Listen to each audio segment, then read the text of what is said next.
अर्थ भगीरथ के गुण, उनका विवेक पूर्वक वैराग्य और अपने गुरु त्रितल के साथ संवाद।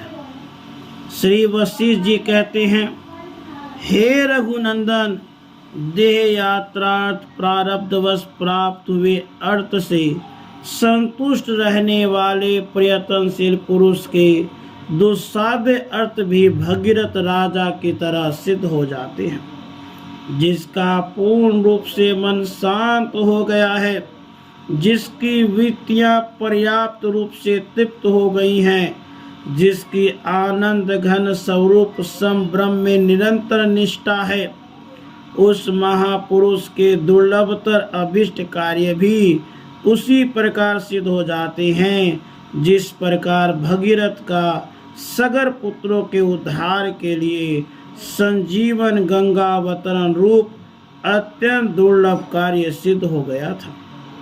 श्री रामचंद्र जी ने पूछा, हे प्रभु, राजा भगीरथ के चित्त कौशल से गंगावतरण रूप दुस्साध्य कार्य किस रीति से सिद्ध हुआ था, वह मुझसे कहिए। श्री वशिष्ठ जी ने कहा, श्री राम जी, समुद्रों से युक्त पृथ्वी का एक अत्यंत धार्मिक भगीरथ नाम का राजा हो चुका है। वह राजमंडल में सबसे श्रेष्ठ था। चंद्रमा की तरह प्रसन्न मुख एवं चिंतामणि के समान अभिष्ट अर्थों को देने वाले इस राजा से याचकगण अपने संकल्प के अनुसार ही अभिष्ट अर्थ प्राप्त करते थे। वह श्रेष्ठ पुरुषों की रक्षा के लिए निरंतर धन देता था, न्याय से प्राप्त ऋण भी ले लेता था। वह याचकों की अभिष्ट सिद्धि के लिए चिंतामणि के समान था। मृदु और शीतल स्पर्श वाला वह ब्रह्म तत्व ज्ञानियों की सन्निधि में उनके चित्त को आह्लादित करता हुआ उसी प्रकार द्रवीभूत हो जाता था जिस प्रकार चंद्रमा की सन्निधि में चंद्रकांत मणि। उसने अगस्त्य मुनि द्वारा शोषित सागर को गंगा के प्रवाह से उसी प्रकार पूरा कर दिया जिस तरह याचकों के समूह को धन से पूरा किया था। पातालवासी अपने पूर्वजों को उस लोक बंधु ने गंगा रूपी सीढ़ी लगाकर ब्रह्मलोक में पहुंचाया। गंगा जी को यहाँ लाने के उद्देश्य से अपनी तपस्या से ब्रह्मा, शंकर और जहनु की आराधना करते हुए उस दृढ़ निश्चय से युक्त भगीरथ ने बार बार क्लेश सहन किया। श्री राम, इस लोक यात्रा का खूब विचार करते हुए उस राजा को युवावस्था में ही तीव्र वैराग्य की विलक्षणता से युक्त विवेक युक्त विचार उत्पन्न हुआ। वह राजा एकांत में असमंजस में पड़कर व्याकुल हो इस संसार यात्रा का प्रतिदिन यूं विचार करने लगा।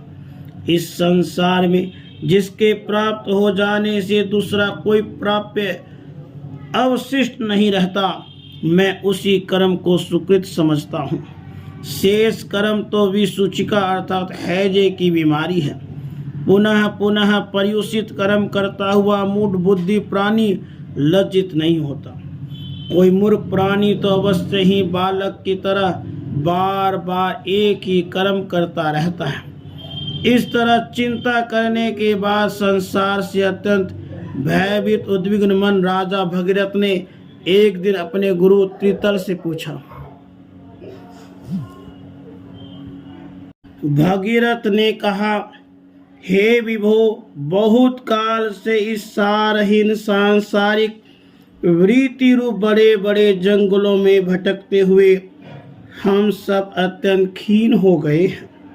हे भगवान, संसार में फंसाने वाले जरा मरण रूप मोह आदि रूप सब दुखों का अंत कैसे होता है? त्रितल बोले, निष्पाप राजन, चिरकाल से अभ्यस्त अंतःकरण की समता से उत्पन्न निर्विशेष अखंड और व्यापक ज्ञेय परमात्मा के ज्ञान से सब दुख नष्ट हो जाते हैं। सारी ग्रंथियां सब ओर से टूट जाती है, सारे संशय तथा कर्म शांत हो जाते हैं। राजन, तत्वज्ञानियों ने शुद्ध ज्ञान स्वरूप परमात्मा को ही ज्ञेय बतलाया है और वह परमात्मा सर्वव्यापी तथा नित्य है, वह उत्पत्ति विनाश से रहित है। भगीरथ जी ने कहा, हे मुनीश्वर, यह तो मैं अच्छी तरह जानता हूँ कि चिन्मय, निर्गुण, शांत, निर्मल और अच्युत परमात्मा है तथा देह आदि अन्य कुछ भी नहीं है, कल्पना मात्र है। किंतु भगवान ज्ञेय परमात्मा के स्वरूप में मेरी अचल स्थिति समाधि नहीं हो पा रही है। इसमें क्या कारण है? मैं किस उपाय से उसे प्राप्त करूं? त्रितल जी बोले, हृदयाकाश में यह चित्त जब ज्ञान के द्वारा ज्ञेय स्वरूप परमात्मा में स्थिर हो जाता है, तब यह जीव सर्वात्म रूप परमात्मा को प्राप्त होकर पुनः संसार में उत्पन्न नहीं होता। पुत्र, स्त्री, धन और घर आदि में आसक्ति का भाव, ममता का न होना, प्रिय और अप्रिय की प्राप्ति में सदा ही चित्त का सम रहना, अनन्य योग से आत्मा ही ब्रह्म है, ब्रह्म के सिवा दूसरा कोई पदार्थ है ही नहीं, इस प्रकार की अभेद भावना से निरंतर आत्मा में ब्रह्म भावना, एकांत और शुद्ध देश में रहने का स्वभाव, विषयासक्त मनुष्यों के समुदाय में प्रेम का न होना, अध्यात्म ज्ञान में नित्य स्थिति और तत्व ज्ञान के अर्थ रूप परमात्मा को ही देखना, यह सब ज्ञान है और जो इससे विपरीत है वह अज्ञान है, ऐसा कहा गया है। राजन, अहम भाव की शांति हो जाने पर राग द्वेष का विनाश कर देने वाला जन्म मरण रूप संसार व्याधि की औषध परमात्मा का यथार्थ ज्ञान हो जाता है।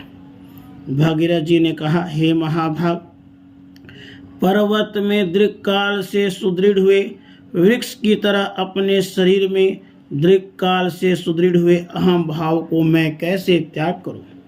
त्रितल जी बोले, हे राजन, पौरुष प्रयत्न से विषय भोगों की भावना का त्याग कर फिर परमात्मा की सत्ता का अनुभव करने से अहंकार का विनाश हो जाता है। जब तक संपूर्ण पदार्थों का सर्वथा त्याग नहीं किया जाता, तब तक यह अहंकार बना रहता है।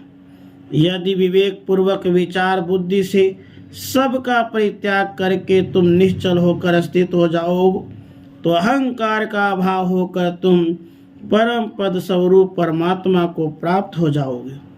यदि तुम्हारे संपूर्ण राज चिन्ह आदि विशेषणों का त्याग हो जाए, यदि तुम भय से रहित हो जाओ, यदि तुम समस्त धन आदि की इच्छाओं का त्याग कर दो, यदि तुम शत्रुओं के लिए ही संपूर्ण ऐश्वर्य का त्याग करके और अंकिंचन भाव को प्राप्त कर अहम भाव से निवृत्त हो जाओ, यदि तुम अपने देह के अभिमान से रहित होकर उन सब शत्रुओं में ही भिक्षाटन करने लगो, तो तुम उच्च से उच्च स्थिति को प्राप्त होकर परम पदरूप परमात्मा को प्राप्त हो जाओगे। राधे कृष्ण, राधे।